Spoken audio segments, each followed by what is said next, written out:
Sugeng rawuh, wonten ing wedharan dinten menika kita badhe sinau sesarengan babagan salah satunggaling kaendahan basa Jawi.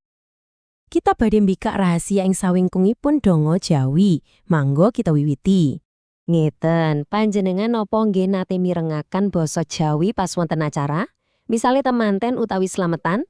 Rumos benten nggih, kok basane alus sanget, endah, lan kados-kados sakral. Lah niku napa? Sing marai basa kanggo acara-acara khusus niku benten sanget kali basa sing kita gunakake saben dinten. Nah, pitakenan niku wau sing badhe kita padosi wangsulanipun sesarengan. Kita badhe mbongkar napa ta rahasiane piranti napa mawon sing saged ngewahi tembung-tembung biasa dadi ukara sing maknane jero lan nabeten ati. Lah niki wangsulanipun niku wonten ing sawijining konsep ingkang endah sanget. Naminipun basa rinengga. Nggih basa ingkang dipaesi basa sing digawe luwih apik. Dados basa rinengga niku nggih senini olah basa Jawi.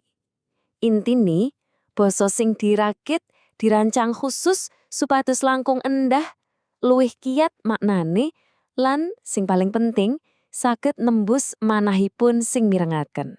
Lah niki sing menarik. Dadi basa rinengga niku mboten namung waton endah, mboten namung kembang-kembang basa, wonten filosofine.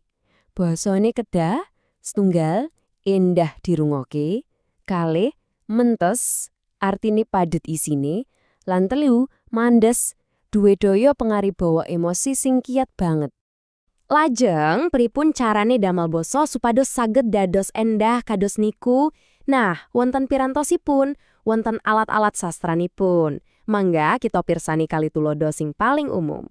Sing pertama niku tembung sorojo. Niki gampilane ngeten. Tembung kalih sing artine sami utawa mirip digabung dadi siji. Tujuane nopo? Kanggo mbangetake artine. Contone, tinimbang ngomong gagaf, luwih mantep yen diucap gagah prakoso. Krasa luwih kiyat nggih to? Terus sing nomor kalih wonten purwakanti. Lah niki dolanane teng swara utawa unine tembung. Digawe supados wiramane kepenak dirungokake. Tuladane Tata Tentrem Kertaraharja. Mireng nggih, swara T lan A diambali terus. Niki sing marai basane dadi koyok musik, dadi gampang diapalake. Nah, sakniki kita sampun ngertos pirantosipun nggih, tembung saroja, purwakanti. Lah sakniki kita pirsani teng pundi to piranti-piranti niki digunakake kanthi paling sae, paling luhur. Wangsulanipun wonten ing donga. Niki penting sanget dipun pahami.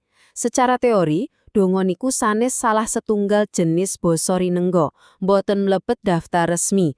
Tapi, donga niku papan utawi wadah ing pundi basa rinengga niku dipun terapakake kanthi paling sampurna, paling sakral.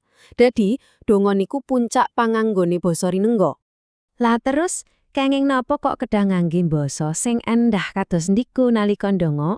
Sebab miturut kapitadosan Jawi, nalika kita matur dumateng Gusti, kita kedah ngangge basa ingkang sae, ingkang dipahesi. Niki wujud pakurmatan paling inggil. Donga sing diucapke mawi basa endah dipercaya luwih duwe bobot spiritual. Nah, supados luwih cetha, monggo kita pirsani langsung bentenipun. Kados pundi basa biasa, basa padintenan, saged disulap dados donga sing suci lan endah. Cobi dipuntingali tabel niki. Ing sisih kiwa basa lumrah, basa sing biasa kita gunakake. Ayo ndonga supaya acarane lancar. Biasa sanget nggih.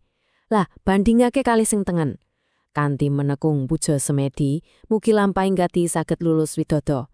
Wah, benten sanget. Niki mboten namung nerjemahake. Niki ninggahaken maksud ngagem tembung sorojo, ngagem purwakanti, supados suasanane dadi khusyuk lan sakral. Dados, sakwise kita mangertosi niki sedaya, lajeng pitakenanipun, napa to makna sing luwih jero ing sawingkinge kaendahan basa niki? Intinipun, basa rinengga niku sanes sekedar paesan. Niki luwih jero saking niku.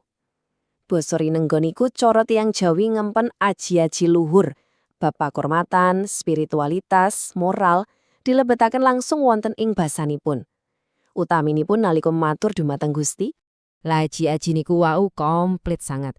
Mencakup hubungan manungsa kalih Gusti, kalih awake dhewe, kalih sesami, bahkan kalih alam.